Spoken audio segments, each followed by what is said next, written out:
Louvado seja nosso Deus. Muito obrigado, Marinaldo. Amados, Jesus disse certa vez o seguinte: deixai vir a mim as criancinhas, pois delas pertence o reino de Deus, ou o reino dos céus, dependendo da versão da sua Bíblia. A IBC ama as crianças, e mesmo nesse processo de construção, nesse processo de reforma, onde nossos espaços estão minimizados temporariamente, amém?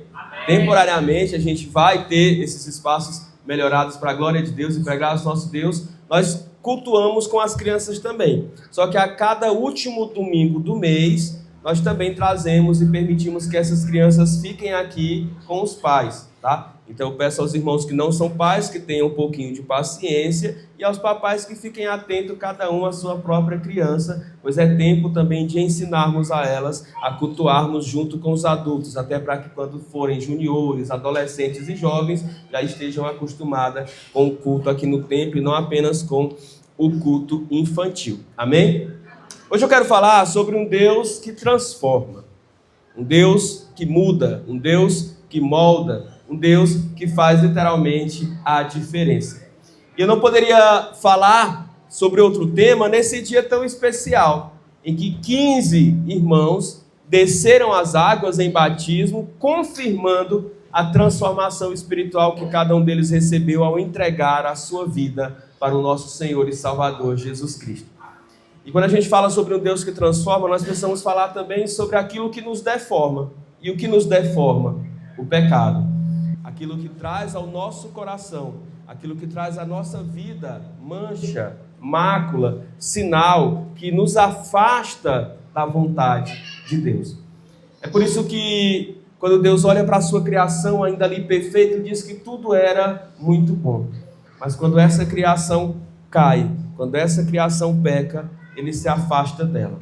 Ele os coloca para fora do jardim. Ele coloca querubins com espadas de fogo nesse jardim, para que estes não possam mais ter contato com ele. Afinal de contas, um Deus que, ao longo das Escrituras, é santo, santo, santo, não pode conviver com pecadores. Não pode habitar, comungar com aqueles que são diferentes dele, da sua santidade, da sua beleza, daquilo que ele expressa. É nesse sentido que nós vamos analisar a vida de um homem que passou por essas duas fases na sua vida. A fase em que ele viveu o pecado da maneira que bem entendeu que poderia viver, até que um dia algo acontece na sua vida para que ele seja transformado. Então eu vos convido a abrirem as vossas Bíblias no livro de Gênesis, capítulo de número 32, e me acompanhe nessa leitura do texto sagrado. Gênesis, capítulo de número 32.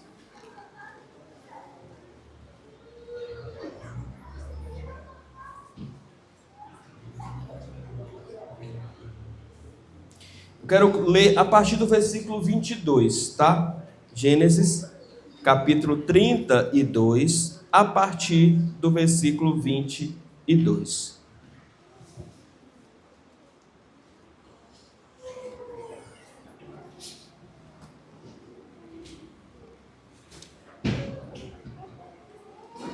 Amém? Diz assim: naquela noite, Jacó levantou-se, tomou suas 2 mulheres, suas 2 servas, seus 11 filhos, para atravessar o lugar de passagem do Jaboque. Depois de havê-los feito atravessar o ribeiro, fez-los passar também com tudo o que possuía. E Jacó ficou sozinho. Então veio um homem que se pôs a lutar com ele até o amanhecer. Quando o homem viu que não poderia dominar Jacó, tocou-lhe na articulação da coxa, de forma que a deslocou enquanto lutava. Então o homem disse: deixe-me ir, pois o dia já desponta.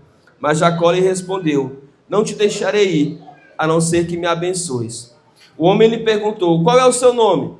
Ele respondeu: Jacó. Então disse o homem: seu nome não será mais Jacó, mas sim Israel, pois você lutou com Deus e com os homens e venceu. Prosseguiu então Jacó: peço que te digas o teu nome. Mas ele respondeu: por que perguntas o meu nome? E então ali o abençoou. Jacó então chamou aquele lugar de Peniel, pois disse: vi a Deus face a face, todavia a minha vida foi poupada. Ao nascer do sol, atravessou o Peniel, mancando por causa da coxa. Por isso, até o dia de hoje, os israelitas não comem o músculo ligado da articulação ao quadril, porque foi neste músculo em que Jacó foi ferido. Amém? Glória a Deus. Vamos orar mais uma vez. Senhor nosso Deus, Pai, nós agradecemos a Deus pelo texto sagrado. Sabemos, ó Deus, que é uma escritura tua, é palavra do Senhor para as nossas vidas. E agora, Deus, humildemente, o nosso coração e a nossa mente quer se concentrar no Senhor e naquilo que o Senhor tem para falar a cada um de nós. Faz-nos, ó Deus, nos esquecer dos compromissos de antes, dos compromissos de depois, até mesmo de quem está, ó Deus, porventura do nosso lado, à frente, em qualquer que seja a nossa direção, para que nos concentremos, ó Deus, em ouvir a tua voz, em ouvir o teu Santo Espírito ministrar os nossos corações, e assim possamos ouvir, compreender, aplicar, guardar e praticar a tua palavra. É a nossa oração no nome de Jesus. Amém. Um Deus que transforma, e ninguém melhor do que Jacó, para representar uma vida de transformação, ou uma vida transformada. Ele que recebeu esse nome, que significa enganador, suplantador, e que por muito tempo representou muito bem o seu caráter. Mas conhecemos, os mais íntimos da Bíblia, um pouco da história desse homem. Desde o princípio, ali ao nascer segurado, agarrado, segundo o texto sagrado, no calcanhar do seu irmão mais velho, embora gêmeo, nasceu primeiro, ele já tinha no desígnio no seu coração de ser alguém que tentaria obter vantagens por todos os meios possíveis. Ainda jovem, com esse próprio irmão, negocia o direito de primogenitura por conta de um prato de lentilhas. O irmão chega cansado do campo, faminto, Jacó com aquele ensopado preparado. O irmão pede um bocado para matar a fome, ele diz: eu te dou, mas primeiro eu quero que você me dê o seu direito de ser primogênito. E talvez isso não tenha significado nenhum nos dias de hoje, mas para aquele tempo e para aquele contexto bíblico que nós estamos falando aqui, nada mais, nada menos do que a época dos patriarcas. A época em que o povo era alcançado de forma hereditária e que as pessoas eram escolhidas para servir a Deus dentro dessa família da aliança. E, portanto, ser o primeiro filho, ter a primazia nessa época era extremamente significativo em todos os níveis. Não só espiritual, mas se os irmãos não sabem, uma questão cultural era que o primogênito ele tinha direito à dupla parte da herança, até mesmo financeira. Para eles era bem rentável nascer primeiro. E Esaú então troca isso por essa lentilha, sendo ali por Jacó suplantado, enganado. Esse mesmo Jacó, encorajado pela mãe que lhe amava mais do que ao outro irmão, engana o pai. Já na velhice de Isaac, já com Isaac sem poder enxergar direito, ele chama o filho mais velho e diz: olha, eu vou te abençoar, prepara antes um caldo para mim, depois desse caldo eu vou te abençoar. A mãe ouve isso, diz para o filho mais moço prepara o caldo de forma antecipada, se veste com roupas, põe o perfume do irmão, a pele do irmão, ali no sentido de pele de animais, para parecer mais peludo, e engana o seu pai. Esse Jacó, por isso, tem que fugir, porque quando o irmão descobre toda essa plano horrendo, fica com ódio terrível, inclusive com desejo de matá-lo. E aí esse homem que é enganador, chega para morar com o seu tio, irmão da sua mãe, e é pelo seu tio enganado. Olha só como as coisas da vida são. Ele se apaixona por uma das filhas do tio e diz: olha, eu vou trabalhar por ela. Ao final desse período de trabalho, ele não recebe aquela por quem ele tinha trabalhado, e sim a irmã dela, mais velha. E ele diz: não foi por ela que eu trabalhei pela sua filha mais nova. Foi por ela que eu me apaixonei. Ele diz: não, então se é por ela, vamos trabalhar mais um pouquinho, o dobro, e aí então eu te dou a permissão de se casar com ela. E aí ele trabalha novamente com ela, e aí fica com essa. É por isso que o texto diz: Jacó toma suas 2 esposas e 2 concubinas. O fato é que este homem vivia uma crise de vida, uma crise de identidade. Irmãos, e eu acho maravilhoso a Bíblia registrar isso. Porque quando a gente olha para os personagens bíblicos do Antigo Testamento, no nosso romantismo de achar que eles são superiores e mais espirituais do que nós Nós queremos encontrar verdadeiras famílias que são como aquelas da propaganda de margarina, perfeitas. Famílias que são funcionais, famílias em que o marido e a esposa se amam acima de todas as coisas. Família em que os filhos são criados com temor, com amor, com respeito pelos pais, com obediência. Família na qual tudo é lindo e maravilhoso. E não é isso que eu encontro nas Sagradas Escrituras. Eu vejo um dos casamentos mais bonitos aqui, o casamento de Isaac e Rebeca, mas que gera uma família disfuncional. Uma família que tinha intriga dentro dela mesma. Porque a mãe preferia um, o pai preferia o outro, os irmãos então foram criados nesse clima de serem o preferido de um e de outro, e consequentemente terem carência de um e de outro. Eles começaram a provavelmente ter esse clima de disputa por tudo, e obviamente um começou a enganar o outro. Pense numa família. Pense numa vida, mas pense também no coração de um homem chamado Jacó. E aqui eu queria destacar algumas realidades juntamente com vocês. A primeira delas é que Jacó era um homem que vivia em fuga. Sabe, quando Jacó está estabilizado ali junto ao seu tio Labão, com as suas esposas, com os seus filhos, e não eram poucos, nós vimos aqui no texto 11 filhos,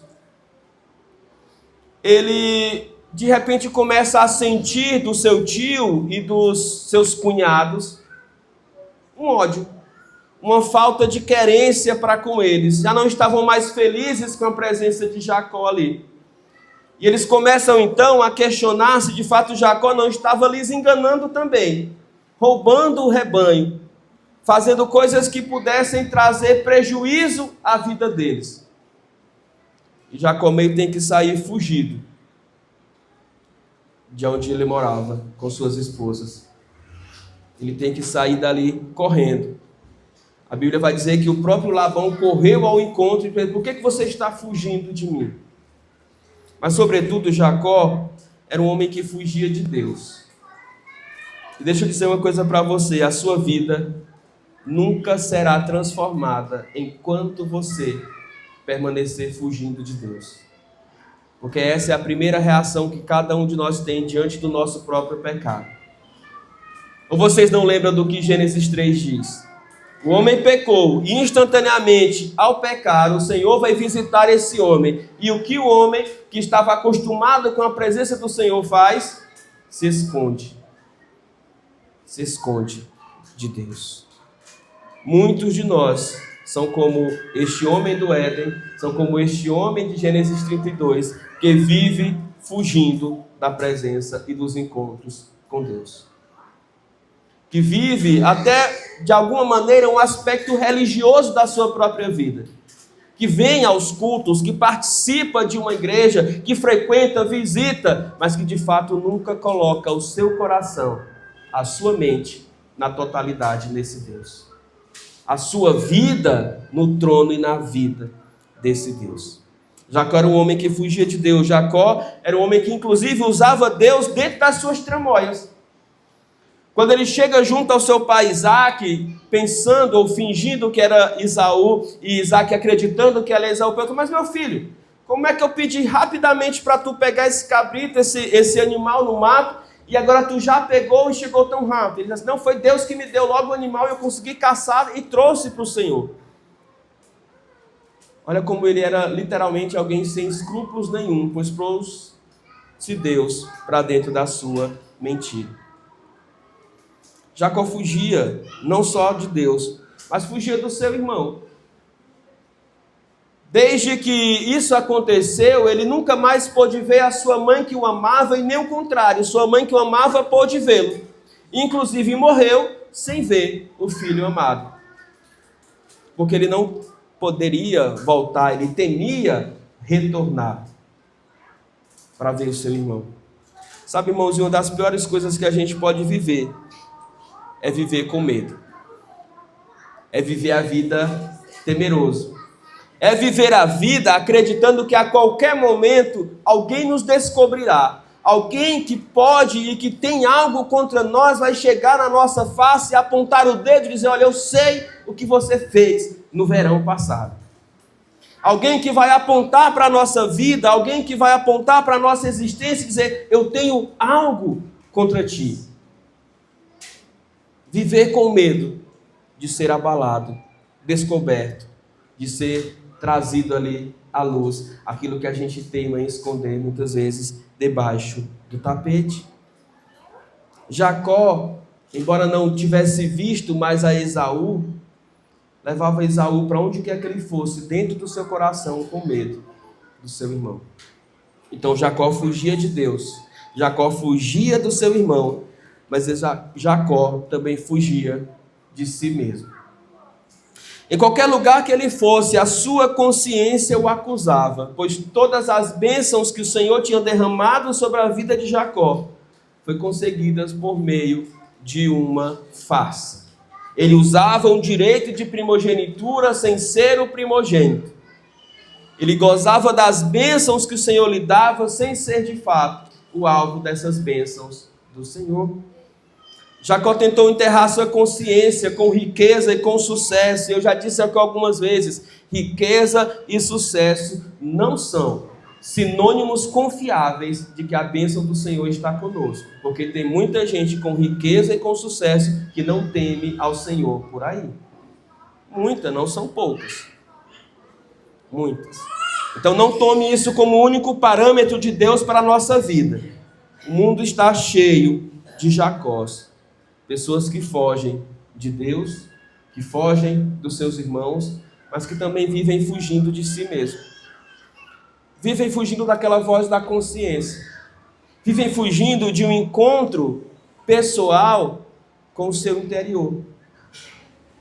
Não suportam estar sozinhos, não suportam conversar consigo mesmo quando deitam no travesseiro no final da noite. Porque o que eles ouvem não lhes agrada. Não é bom, não faz com que o seu coração se sinta feliz. Mas uma coisa muito importante da vida de Jacó, e que precisa ser da vida de todos nós, é que o homem que fugia de Deus, dos irmãos e de si mesmo, um dia decidiu mudar. Esse é o ponto de partida para qualquer um de nós. Irmãos, porque nada na nossa vida muda se a gente não tiver uma atitude de transformação. Se a gente não buscar uma atitude de transformação. Alguém já disse que é insanidade fazer sempre a mesma coisa e esperar resultados diferentes. Alguém já disse que se nós continuarmos fazendo o que sempre fazemos, nós vamos ter sempre os mesmos resultados. E não há como mudar isso.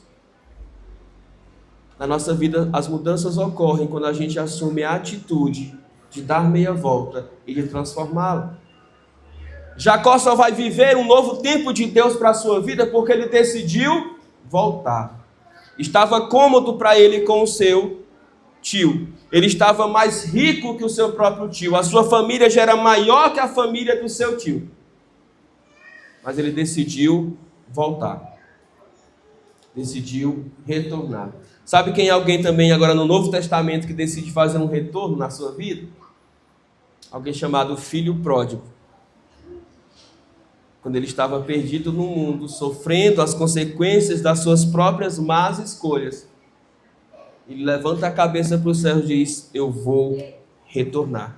Levantar-me-ei, retornarei para a casa do meu pai. E aí ele ensaia o discurso. E direi: pai, pequei contra os céus, pequei contra ti, já não sou digno de ser chamado teu filho. Trata-me pelo menos como um dos teus empregados. A expectativa no coração dele era essa, de retornar para ser tratado como um dos empregados, porque ele sabia que lá na fazenda do pai dele, ele seria muito bem tratado, mais do que onde ele estava atualmente. Jacó não tinha nenhuma expectativa, tanto que ele estava tomado de medo. Se os irmãos lerem o capítulo 33, nós lemos parte do 32, se os irmãos lerem o 33, os irmãos vão perceber como Jacó começa a pensar em si mesmo, no encontro com o seu irmão, e a preparar o coração do seu irmão para enxergá-lo. ele pega toda a sua comitiva, que não é pequena, e vai separando por partes. E ele manda que esses vão na frente. Vão na frente. Quando chega na metade, ele diz, podem ir, um pouco mais. Depois ele manda uma segunda metade, porque ele pensa consigo, se o meu irmão encontrar a primeira e destruir todos, a segunda vai ter notícia e a gente some para não ser destruído por ele. E aí depois ele manda a segunda comitiva, até que esse encontro é marcado. Mas é interessante porque é nesse momento que muitas vezes a gente precisa ter coragem. Porque além da atitude de mudança, nós temos que enfrentar inimigos. A irmã, enquanto cantava e ministrava, falou sobre gigantes que tentam se fazer ou parecer maiores do que Deus para nós. E o que tentou fazer nesse momento no coração de Jacó para fazer com que ele desistisse de voltar foi justamente o medo. Porque sabe qual é a primeira notícia que Jacó recebe acerca do seu irmão Esaú, depois de tanto tempo sem vê-lo e retornando para encontrá-lo? Foi a notícia de alguém que vem literalmente correndo e diz, olha Jacó, teu irmão está vindo aí, mas ele está vindo com 400 homens. Agora imagine o coração de Jacó quando recebeu essa notícia. Eu o enganei por 2 vezes, eu saí de lá fugido porque ele jurou que literalmente acabaria com a minha raça, e agora que eu estou indo ao seu encontro, ele vem ao meu encontro com 400 homens, e eu com 11 filhos, 2 mulheres, 2 concubinas, um monte de animal, e tudo que eu estou saindo por aqui. Mas às vezes são essas as vozes que chegam no nosso coração e querem nos impedir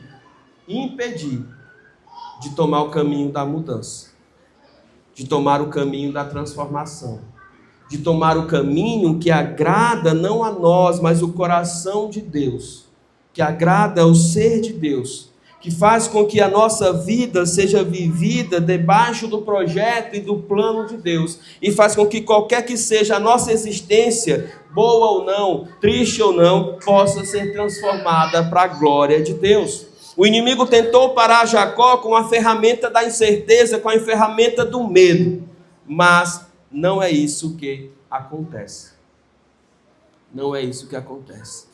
Esse talvez seja um dos reencontros mais emocionantes, porque quando eles se encontram, Jacó, ao ver o seu irmão a uma certa distância, começa a se ajoelhar. Ele vai se ajoelhando até chegar ao seu irmão, caminhando e se ajoelhando, caminhando e se ajoelhando. E quando eles se reencontram, eles se abraçam e choram e se perdoam e vivem em paz daquele dia em diante. Então, às vezes, o medo que você tem de tomar uma decisão, de seguir a Jesus, de transformar a sua vida e de ter a sua vida dirigida por Jesus, são vozes da sua cabeça ou são vozes de Satanás tentando impedir você de caminhar com Deus. Não dê ouvidos a isso. Não dê ouvidos a isso, porque Deus está justamente aqui para nos abençoar. E é nesse momento que Deus manda essa confirmação sobre a vida de Jacó. A Bíblia diz que ele põe suas mulheres para irem à frente, os seus filhos, as suas servas, os seus servos, os seus animais, e fica um pouquinho a sós. E nesse momento que ele fica a sós, aparece um anjo da parte de Deus. Alguns dizem uma teofania, uma manifestação divina em forma humana e angelical, com o qual Jacó vai lutar durante toda a madrugada, até prestes do dia amanhecer. Irmãos, algumas vezes tudo que a gente precisa é silenciar um pouquinho todas as outras vozes ao nosso redor, para ouvirmos somente a voz de Deus. Os irmãos conhecem a história do índio que vivia na cidade. Ele caminhava pela cidade com pessoas que estavam ali com ele, e de repente ele disse para aquelas pessoas: eu estou ouvindo um grilo. As pessoas: que é isso, moço? Aqui tem carro, aqui tem caminhão, aqui tem semáforo, aqui tem adulto, aqui tem criança, aqui tem ônibus passando de um lado para o outro. E ele disse: calma, faz silêncio. E aí ele vai, atravessa a rua do outro lado, perto de uma árvore, ele encontra um grilo, põe o dedo, puxa e mostra aqui: eu estava ouvindo. Pessoas que são acostumadas a ouvir a voz de Deus têm que aprender a diferenciar a voz de Deus no meio de todos os outros barulhos que a gente ouve por aí. Porque muito do que a gente ouve, irmãos, é literalmente barulho. Como assim, pastor? Barulho não edifica, não transforma, não abençoa, não me faz amanhecer pensando em ser um marido melhor, um pai melhor, uma mãe melhor, uma esposa melhor, um filho melhor. São coisas que eu ouço e que literalmente podem até trazer alegria ao meu coração, tirar a gargalhada da minha boca, mas que não transformam a minha vida e que não fazem com que eu seja alguém que busque a Deus de todo o coração. Eu preciso ouvir, parar e pausar a voz de Deus, para identificá-la, porque ela sim gera transformação. Enquanto Jacó estava enganando seu irmão, ele não ouviu a Deus. Enquanto Jacó estava enganando seu pai, ele não ouviu a Deus. Enquanto Jacó estava enganando e sendo enganado por seu tio, ele não ouviu a Deus. Enquanto Jacó estava preocupado e com medo no reencontro com seu irmão, ele não ouviu a Deus. Enquanto Jacó estava ali com suas esposas e seus filhos, naquele momento de tensão, ele não ouviu a Deus. Mas quando ele ficou só, ele pôde ouvir a voz de Deus, e a voz de Deus falou ao seu coração. A voz de Deus falou ao seu coração. Mas isso não é fácil, porque ninguém fica da noite até o começo da manhã, ou seja, a alvorada, lutando, se não for algo difícil, se não for algo marcante, se não for algo impactante. E é isso que Jacó nos ensina. Para ouvir a voz de Deus, eu preciso ser perseverante. Eu preciso continuar buscando, tentando. Não é olhar para cima e dizer, fala Deus, e ficar esperando. Ah, não aconteceu nada, já se passaram 10 minutos, Deus não vai falar comigo. Você precisa esperar até ouvir a voz de Deus. Porque o nosso Deus fala, o nosso Deus transforma, o nosso Deus muda. E é isso que Jacó nos ensina. Em certo momento ele dá uma canseira naquele anjo, que o anjo diz, olha, o que você quer? Ele diz, eu quero que você me abençoe, que eu seja abençoado. Ele, pois bem, qual o seu nome? Veja como ele assume aquela identidade. Meu nome é Jacó. Quase como se ele dissesse, eu sou alguém que vive de enganar as outras pessoas. Eu sou alguém que vive de trapacear. Eu sou alguém que vive com um caráter duvidoso. E o Senhor então diz, olha, você não será mais Jacó, mas você será Israel. E é incrível como o poder transformador do Senhor atinge até as nossas gerações, porque a partir dali que nasce o que? A nação de Israel. A nação não é Abraão, não é o pai de Jacó e Isaac, a nação é de Israel. De Israel.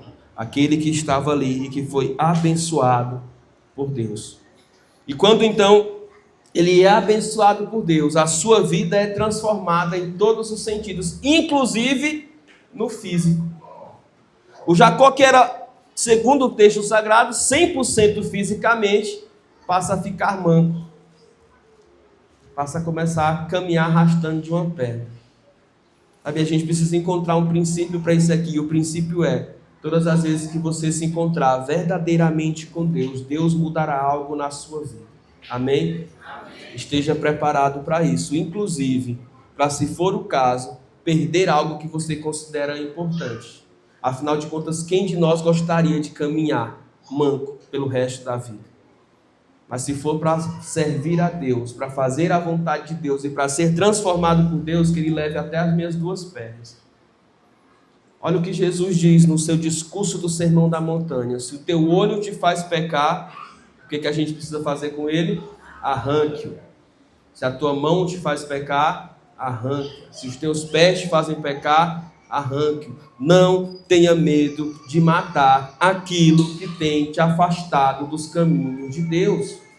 Não tenha medo de dizer não para aquilo que tem te impedido de servir a Deus. Não tenha medo de caminhar mais lentamente, desde que você caminhe no sentido e na direção que Deus apontar. Irmãos, a vida com Deus é a única vida que verdadeiramente importa. Ser abençoado por Deus é o objetivo de vida de cada um de nós, e assim precisa ser. O homem que fugia de Deus e passou a vida inteira fugindo de Deus, agora tinha se encontrado com esse Deus. Tinha sido encontrado por esse Deus e estava sendo abençoado por esse Deus.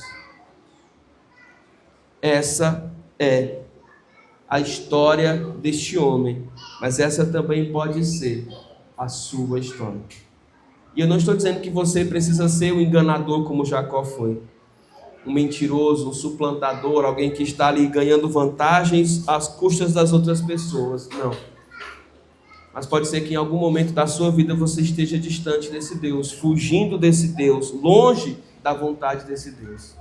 O que Deus está dizendo para você é: venha para os meus caminhos, volte para a minha estrada, tenha um encontro pessoal comigo e nunca mais deixe de me seguir.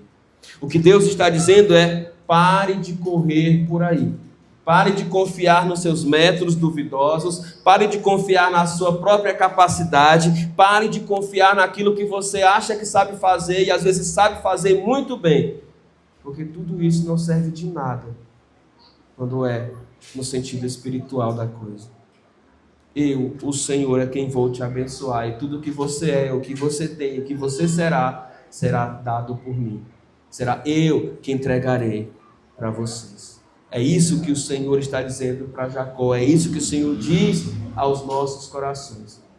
Porque só há vida, e vida verdadeira, quando nós somos transformados por Jesus, o Cristo. Quando nós nos encontramos com o Senhor, aí sim a alegria, aí sim a felicidade, e aí sim, mesmo que eu continue com uma família que não seja um comercial de margarina, eu terei uma família que foi transformada pelo poder de Deus e que poderá testemunhar para outras desse poder transformador do Senhor nas nossas vidas. Amém? Vamos ficar de pé e vamos orar nesse instante, clamando a Deus, cada um de nós individualmente, para que possamos, diante desse encontro com o Senhor, sermos gratos e não endurecermos o nosso coração, mas termos do Senhor essa transformação que só Ele pode nos dar. Senhor nosso Deus e Pai eterno, nós, ó Deus, na Tua presença derramamos o nosso coração diante de Ti. Tu, ó Deus, melhor do que ninguém, mais do que qualquer outra pessoa, consegue, ó Deus, adentrar a nossa vida por completo, sondar as nossas mentes e o nosso coração, Pai. E por isso, ó Deus, diante de Ti, nós, por mais que tentemos, ó Deus, não conseguiremos fugir para sempre. E talvez hoje seja esse ponto de encontro contigo, seja o lugar que o Senhor separou para que estivéssemos aqui e pudéssemos encontrar com o Senhor face a face, pois Teu Santo Espírito está aqui. É por conta desse Santo Espírito, ó Deus, que nós cremos que o Senhor, ó Deus, está falando a mentes e a corações. Ajuda-nos, ó Deus, a abandonar tudo aquilo que nos afasta de Ti. Ajuda-nos, ó Deus, a abrir mão, ó Deus, muitas vezes daquilo que nós consideramos importante, mas que já não trazem, ó Deus, proveito e nem fazem, ó Deus, com que o Senhor seja relevante para nós. Que o Senhor e só o Senhor seja adorado e engrandecido. Que sejamos homens e mulheres transformados, que ao abrirmos nossos olhos, ó Deus, não como um passe de mágica, porque não cremos nisso, mas pelo poder do Todo-Poderoso, daquele que cantamos, grande é o Senhor, sejamos transformados para a glória do Teu nome. Que ao sairmos daqui, ó Deus, famílias, a começar pela nossa, sejam impactadas pela nossa vida. Que essa cidade, ó Deus, possa conhecer o testemunho de um Deus grande, de um Deus que abençoa, de um Deus que ama, de um Deus que cuida, de um Deus que é transformador. Pai, ajuda cada um. As necessidades são conhecidas por Ti, eu não conheço, mas visita cada um, assiste a cada um, provê sobre a vida de cada um, concede exatamente aquilo que é necessário, Deus, a cada um. Somos Teus filhos, somos Tuas filhas, estamos aqui, ó Deus, diante do Senhor, face a face, falando contigo por esse novo e vivo caminho que o Senhor abriu por meio de Jesus, crendo que o Senhor há de responder. E a resposta do Senhor é sempre baseada na Tua vontade, na qual descansamos, porque é boa, porque é perfeita, porque é agradável. Pai, ainda que, ó Deus, possamos sair daqui mancando, ainda que possamos sentir, ó Deus, aquilo do qual vamos nos afastar, ainda que possamos, ó Deus, achar que vai ser difícil demais, que os medos, as angústias, as preocupações caiam por terra, mas o Senhor nos deu, Deus, tudo o que se faz necessário para seguirmos em frente nessa caminhada contigo. Na decisão de voltar para os teus braços, para os teus caminhos, na decisão, ó Deus, de nunca mais nos afastarmos e fugirmos de ti. Que a tua presença seja constante e doce sobre a nossa vida. Que tenhamos, ó Deus, a alegria e o prazer que tinha o nosso irmão Enoque de caminhar contigo, até o dia que o Senhor nos tomará para ti mesmo. Até o dia que o Senhor fará com que as nossas vidas estejam diante da tua glória, dos teus céus por toda a eternidade. É o que nós oramos, é o que nós pedimos, é o que nós agradecemos, no nome de Jesus. Amém, amém. Vamos nos assentar, e nesse momento, antes de concluirmos o culto, a gente vai ceiar. E o que é a ceia do Senhor? É esse momento onde a igreja do Senhor reunida celebra, agradece, louva e proclama o sacrifício e a ressurreição de Cristo Jesus. Eu vou pedir às nossas irmãs diaconisas, irmã Ana Maria, irmã Inês, o nosso casal de irmãos que sempre nos ajudam, o irmão Eliseu, o irmão Josi, para que possam se aproximar aqui da mesa. Esses irmãos, eles estarão distribuindo os elementos da ceia, enquanto o Ministério de Louvor vai cantar uma canção, e assim nós vamos poder participar desse momento. E quem pode participar, pastor? Todos os membros dessa igreja, ou seja, os crentes batizados. Ah, pastor, me batizei hoje, já posso participar da ceia? Pode.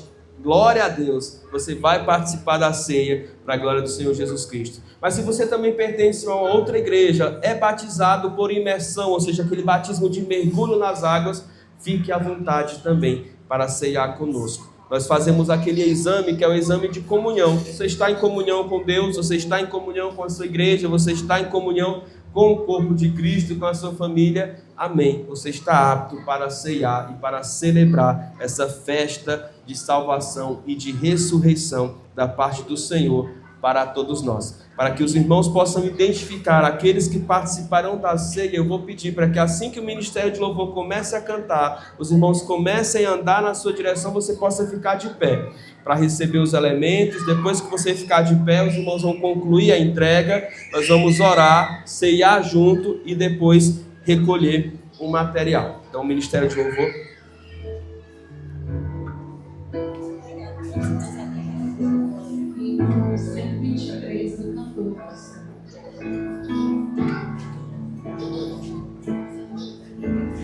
Seja bendito Cordeiro, que na cruz por nós padeceu. Seja bendito seu sangue, que por nós pecadores verteu. Eis nesse sangue lavados, com roupas que tão alvas são, os pecadores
Irmãos, a palavra do Senhor nos diz em 1 Coríntios 11, 23 o seguinte: pois eu transmiti aquilo que recebi do Senhor. Na noite em que Jesus foi traído, ele tomou o pão, agradeceu a Deus, partiu e disse: este é o meu corpo, que é entregue por vocês. Façam isto em memória de mim. Da mesma forma também, depois da ceia, tomou o cálice e disse: este cálice é a nova aliança confirmada com meu sangue. Façam isso em memória de mim, sempre que o beberem. Porque cada vez que vocês comem desse pão e bebem desse cálice, vocês anunciam a morte do Senhor até que Ele venha. Amém? Glória a Deus. A ceia é isso, um memorial celebrativo. Nós ficamos em tons mais sérios, nós nos lembramos daquilo que um dia esses elementos representam. Nós continuamos com o pão, nós continuamos com o vinho nas nossas mãos. Mas há um tempo atrás isso aqui era a carne e o sangue de alguém que pagou o preço pelo meu, pelo seu, pelo pecado de toda a humanidade. E é por isso que nós temos liberdade. A vida só faz sentido, a vida só é possível, a vida que temos hoje só é boa, porque lá atrás o preço foi pago. A Bíblia diz que foi um alto preço. Não foi por coisas corruptíveis que fomos comprados. Não foi por coisas que vencem que fomos comprados. Mas foi o próprio Deus que deu de si mesmo por cada um de nós. Quando comermos esse pão e bebermos desse cálice, precisamos nos lembrar disso. Mas sobretudo, esse Deus que veio, esse Deus que morreu e esse Deus que ressuscitou, há de voltar para nos buscar. E um dia isso aqui que nós estamos fazendo será feito em escala mundial, com todos aqueles que o Senhor Jesus Cristo levar para a sua glória e para viver eternamente na morada celestial. Nós cearemos com o Senhor e Ele mesmo partilhará do pão, Ele mesmo partilhará do vinho e Ele dirá: isso aqui eu fiz por vocês, isso aqui é a vida que eu entreguei por vocês. Vamos, portanto, comer, depois beber e em seguida vamos orar mais uma vez. Comamos e bebamos.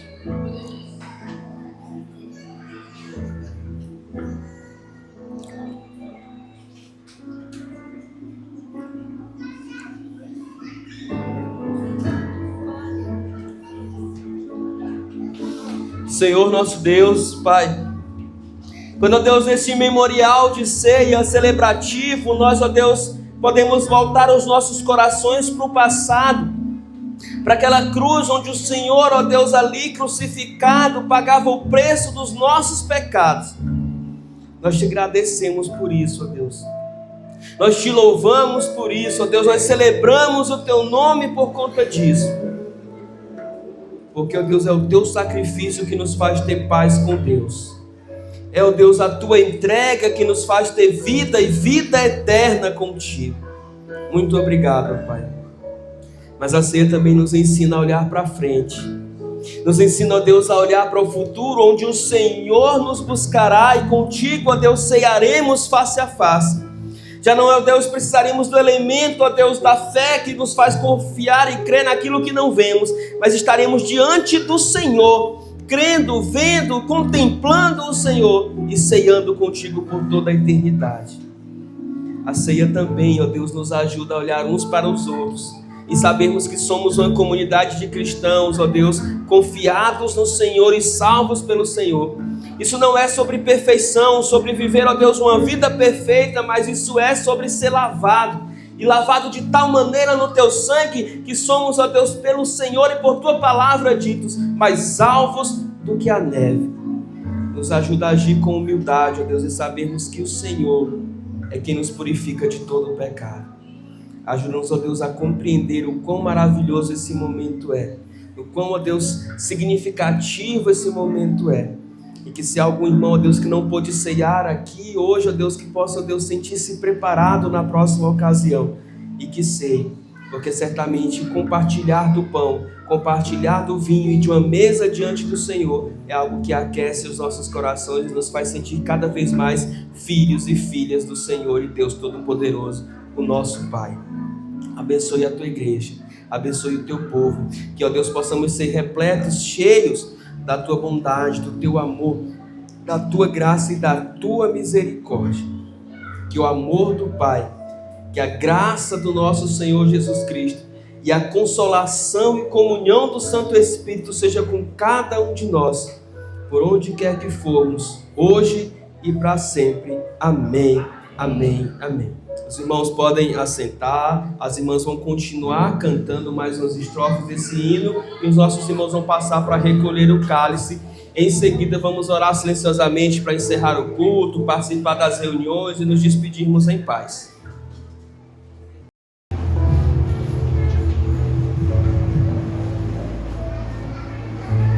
Se nós a ti confessamos e seguimos a tua luz, tu não somente perdoas, purificas também, ó Jesus. Sim, de todo pecado, que maravilha desse amor, pois que mais alvos que a neve, o teu sangue nos torna, Senhor.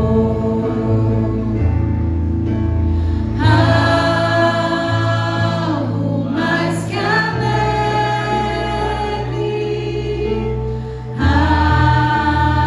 algo mais que a neve, sim.